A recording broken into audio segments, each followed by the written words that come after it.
My name's Margot. Today I'm going to introduce you to some common interview questions. And my name's Sean. I'm going to introduce you to some common interview responses. Now I'm headed upstairs. I'm looking forward to my interview with Margaret. I'm going to begin by asking Sean why he's applying for this job. This type of question can help you evaluate a candidate's intentionally and goals. Sean, welcome. Tell me why you applied for this job. When you're asked a question like this, it's important to show that you understand the responsibilities of the role. Well, I'm an instructional designer, and I thought this role was a good fit for me because I've recently learned some new video editing skills.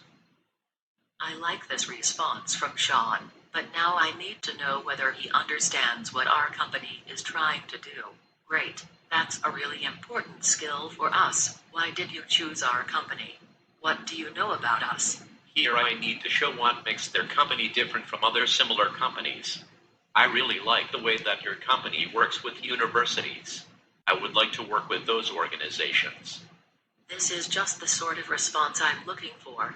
I think Sean will be a great addition to our company. Congrats, Sean. Welcome